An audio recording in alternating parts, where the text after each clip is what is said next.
प्रदीप जी। तो मैं ये कह रहा हूं पिनास जी, एसआईटी गठित करी हमने, एफआईआर दर्ज करी हमने। अगर सपा के पास कुछ तथ्य हैं, जैसे इन्होंने कुछ काल्पनिक तथ्य आपके प्रोग्राम पे सबमिट करे, मैं निवेदन करना चाहता हूं, अगर इनकी मंशा साफ है तो क्या कल भुवन जोशी एसआईटी के सामने तथ्य देंगे? भाई योगी जी तो कह रहे हैं आइए, जिसके पास भी आइए। संजय सिंह जी गए ना, कब दे जाने? ठीक है, देखिए संजय सिंह, देखिए सुनिए, इस मामले में संजय सिंह की तारीफ करनी होगी।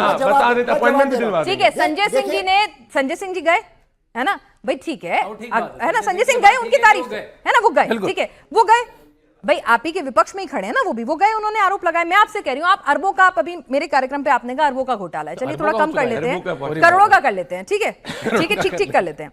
तो अगर आपके पास सबूत हैं तो फिर जाके एसआईटी के सामने रखिए, राम की सच्ची सेवा कीजिए, पोल खोलिए सबकी। नहीं, पोल खोलिए तभी तो मैं कह रहा, जो प्रदीप अंकल ने बताया हमको आपके चैनल में, प्रदीप अंकल ने जो बताया कि हम लोग ही तो थे जो आज राम भक्तों को न्याय में, आप ये देखिए क्या तरीका, ये देखिए जा नहीं रहे एसआईटी पे, प्रश्न उनका एसआईटी, मैंने कहा आपको याद दिला दिया,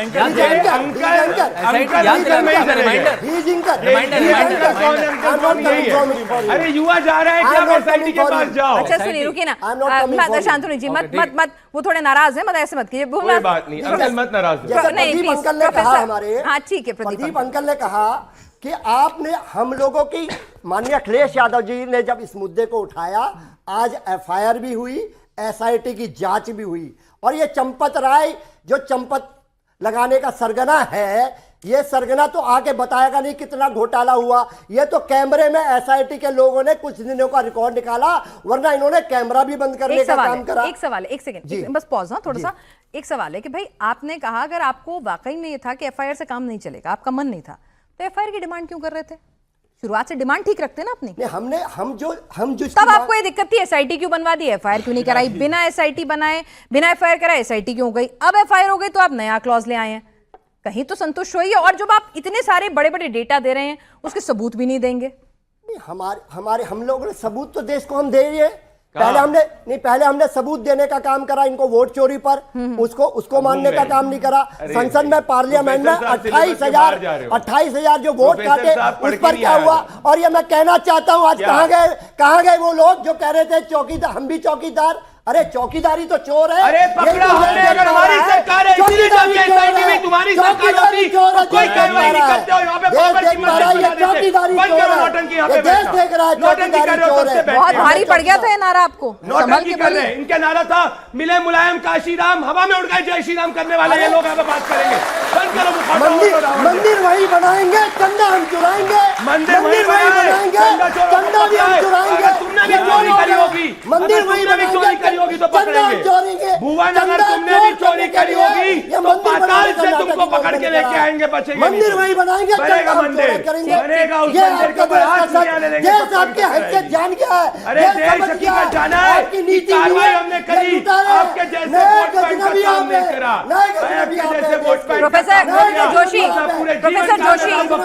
प्रोफेसर जोशी है ना, आप अपनी अच्छी तुकबंदी की, तो आप आरोप लगाएंगे लेकिन एसआईटी के पास नहीं जाएंगे, ये छोटी सी तुकबंदी मेरी भी है। नहीं एक बात, कागज तो कुछ भी नहीं मान रहे ना, पासपोर्ट के कागज को मना कर दिया। पासपोर्ट तक पहुंच जाएंगे अब, कागज ही तो मांग रहे थे इससे। और अभिषेक जी को भी, अभी मुझे शांतनु जी को और अभिषेक जी को भी चर्चा में शामिल करना है। अभिषेक जी भाई ठीक है, जैसे कि संजय सिंह ने जिम्मेदारी निभाते हुए वो तुरंत उन्होंने एसआईटी से मिलने का जो वक्त मिला वो सारे कागज सौंप कर आए, तो उनके जो आरोप है उनमें थोड़ी गंभीरता नजर आई कि भाई आप हवा में बात नहीं कर रहे हैं। और आई एम श्योर इस पैनल पे सभी लोग इस बात से अग्री करेंगे कि भाई आपने एक जिम्मेदारी निभाई, सच है झूठे बात की बात है, लेकिन फिलहाल आपने क्रेडिबल तरीके से एसआईटी के सामने पेश हुए।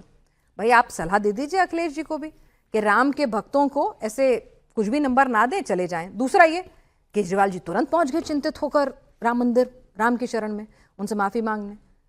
अब मैं अखिलेश जी तो आए नहीं। पिनाज जी, आपके सभी दर्शकों मेरा नमस्कार।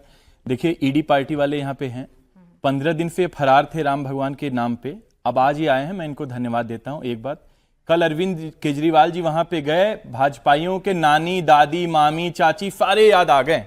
और मैं अपनी बात की शुरुआत, ये देखे ना नानी दादी, यही तो बात कर रहे थे, तभी इनको नानी याद आ रही थी। आपके सामने बात है, अब इनको चुप करें, मैं इनके बारे में नहीं बोला, बिल्कुल बड़े धैर्य तक सुना। ये लश्कर भी तुम्हारा है, ये सरदार भी तुम्हारा है, झूठ को सच लिख दो अखबार भी तुम्हारा है, इस दौर के फरियादी जाए तो जाए कहां, ये कानून भी तुम्हारे, ये दरबार भी तुम्हारा है। ट्रस्ट इनका, ट्रस्टी इनका, मैनेजमेंट इनका, आदमी इनका, एफआईआर कराने वाले इनके, जो चोरी किए हैं वो इनके, जो चोर हैं वो इनके, पुलिस इनकी, मुख्यमंत्री इनका, वहां के जो अधिकारी हैं वो इनके, एफआईटी जो बनाया है उसमें जो मेंबर बनाएगा वो इनके। ये आदमी कैसे विश्वास करे? जो हिंदुओं के करोड़ों लोगों की आस्था है, जो विश्वास, वो कैसे ट्रस्ट करें? यहां बात रुपए की नहीं है, 100 करोड़ हुए, 200 करोड़ हुए, 500 करोड़ रुपए, 1000 करोड़ हुए। यहां पे जो हिंदू हैं, जो करोड़ों हिंदू हैं, उनकी आस्था पे आपने पानी फेरने का कार्य किया है। यहां पे आपने लोगों को जो आस्था उसको बर्बाद करने का कार्य किया। और बात यहां पे चोरी की हो रही थी, इनका तो इतिहास चोरी रहा है। इन्होंने वोट चोरी कर लिया, इलेक्शन चोरी कर लिया, आदमी चोरी कर लिया, पार्टी चोरी कर लिया, पार्टियों को तोड़ करके सरकार चोरी कर लिया। तो भाजपाइयों का तो इतिहास रहा है चोरी करना, और ये फिर से ये चोरी कर रहे हैं। मैं अभी आ रहा था, कोई व्यक्ति कह रहा था कि जो रावण था, उन्होंने माता सीता का हरण किया तो उनका सर्वनाश हो गया था, बर्बाद हो गए। मैं भाजपाइयों को चेतावनी देता हूं, इनका बर्बादी तय है। इन्होंने भगवान राम को ठगने का कार्य किया, और भाजपाइयों का बर्बाद होना लाजमी है। इनका बर्बाद और सर्वनाश होना तय है।